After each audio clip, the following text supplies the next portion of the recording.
केरल की एक नर्स निमिषा प्रिया चर्चा में है। ये चर्चा विदेश में फंसे होने को लेकर है। यमन में मिली सजाए मौत के मामले में परिजनों ने भारत सरकार से तत्काल हस्तक्षेप की मांग की है। बता दें कि यमन के युवक की हत्या के मामले में भारतीय नर्स निमिषा प्रिया को मौत की सजा सुनाई गई है। यमन के राष्ट्रपति रसद अल अलीमी ने मंजूरी दी है कि उनको 1 महीने में फांसी दी जानी है। अब भारत सरकार ने भी निमिषा की सजा माफ कराने की कोशिशें तेज कर दी है। केंद्र सरकार इस मामले में यमन की सरकार से बात कर सकती है। ऐसे में निमिषा प्रिया कौन है, वो कैसे यमन में फंस गई, उनको मौत की सजा क्यों सुनाई गई और अब आगे क्या होगा, भारत सरकार कैसे वापस ला सकती है, विकल्प क्या होंगे, चलिए सब बताते हैं। नमस्कार, मेरा नाम तन्मय है और आप देख रहे हैं अमर उजाला। केरल के पलक्कड़ जिले से ताल्लुक रखने वाली नर्स निमिषा प्रिया 2008 में अपने माता पिता की मदद से यमन गई थी। यहाँ उन्होंने कई अस्पतालों में काम किया। इसके बाद साल 2011 में वह भारत लौटी और केरल के टॉमी थॉमस से शादी की। इसके बाद साल 2012 में पति पत्नी वापस यमन चले गए। यमन की राजधानी में सना में निमिषा ने फिर से नर्स का काम शुरू किया। निमिषा ने एक बेटी को भी जन्म दिया, लेकिन साल 2014 में आर्थिक तंगी हुई तो निमिषा के पति बेटी को लेकर वापस केरल आ गए। इसी वक्त यमन में गृह युद्ध शुरू हो गया और वीजा मिलने पर रोक लगा दी गई। इसके चलते निमिषा के पति वापस यमन नहीं जा सके।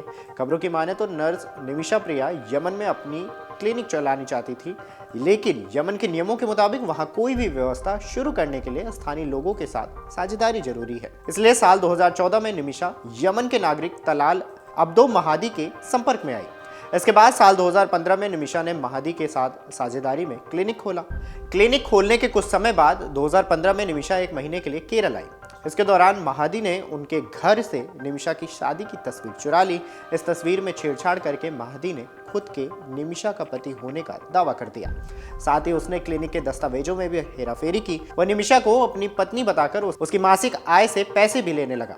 महादी निमिषा को प्रताड़ित करता था। निमिषा ने आरोप लगाया था कि महादी उसे और उसके परिवार को परेशान करने लगा।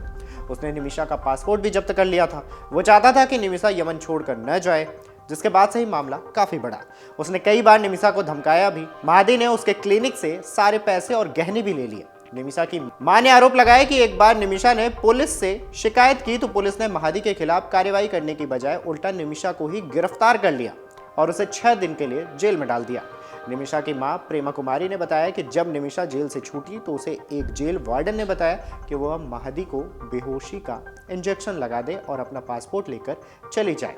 निमिषा ने वैसा ही किया, मगर महादी नशे का आदी था, इसलिए उस पर इंजेक्शन का असर नहीं हुआ। इसके बाद निमिषा ने उसको ज़्यादा दवा दे दी और दवा के ओवरडोज से महादी की मौत हो गई। इसके बाद यमन से भागने की कोशिश करते समय निमिषा को गिरफ्तार किया गया। बता दें कि 2018 में उसे हत्या का दोषी ठहराया गया।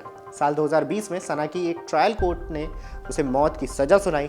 यमन की सुप्रीम कोर्ट ने नवंबर 2023 में फैसले को बरकरार रखा, लेकिन ब्लड मनी का विकल्प खुला रखा गया। दरअसल ब्लड मनी पीड़ित के परिवार द्वारा तय किया जाने वाला मुआवजा होता है।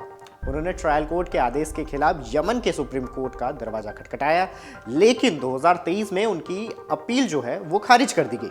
अब निमिषा की सजा को राष्ट्रपति ने मंजूरी दे दी है। अप्रैल में निमिषा की मां प्रेमा कुमारी ने उनसे यमन की जेल में मुलाकात की थी। जेल से लौटी निमिषा प्रिया की मां प्रेमा कुमारी ने एक वीडियो के जरिए अपनी भावना भी बयां करते हुए भारत और यमन सरकार को शुक्रिया कहा था। उन्होंने कहा कि उनकी बेटी सरकार की दयालुता के कारण ठीक है।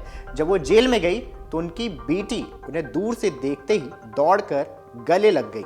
बता दें कि दिसंबर 2023 में उन्होंने दिल्ली उच्च न्यायालय में याचिका दायर कर यमन जाने की अनुमति मांगी थी, ताकि वे अपनी बेटी की मौत की सजा माफ करवा सके। अनुमति मिलने के बाद वो भारत से यमन गई। वो अभी भी यमन में ही है और ब्लड मनी के लिए बातचीत कर रही है। बता दें कि भारतीय नर्स निमिषा प्रिया की मदद का विदेश मंत्रालय ने भी भरोसा दिलाया है। फिलहाल इस मामले में विदेश मंत्रालय ने कहा है कि वो नर्स प्रिया की पूरी मदद करेगा।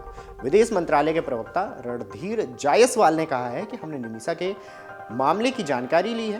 प्रिया का परिवार कई विकल्पों के बारे में विचार कर रहा है। सरकार इस मामले में हर संभव मदद कर रही है। हम हर कानूनी मदद मुहैया कराएंगे। प्रिया के लिए मौत की सजा से बचने का एकमात्र तरीका जो है वो मृतक के परिवार से यमन कानून के अनुसार उन्हें खून की रकम देकर क्षमा प्राप्त करना है। इसके लिए प्रिया की मां यमन में ही है। प्रिया को बचाने के लिए सेव निमिषा प्रिया एक्शन काउंसिल बनाई गई है। ऐसे में निमिषा के पास कौन से और विकल्प हो सकते हैं? सरिया कानून लागू है। ऐसे में उसके पास ब्लड मनी का विकल्प है। शरिया कानून के अनुसार अपराध का शिकार हुए व्यक्ति का परिवार पैसे लेकर अपराधी को माफ करने का विकल्प चुन सकता है। यदि मृत व्यक्ति का परिवार ब्लड मनी को स्वीकार कर लेता है तो निमिषा को माफी मिल जाएगी। इसके बाद उसे रिहाई मिल सकती है। अगर आप ये वीडियो YouTube पर देख रहे हैं तो हमारे चैनल को सब्सक्राइब कर बेल आइकन दबाएं और Facebook पर देख रहे हैं तो हमारे पेज को लाइक करें।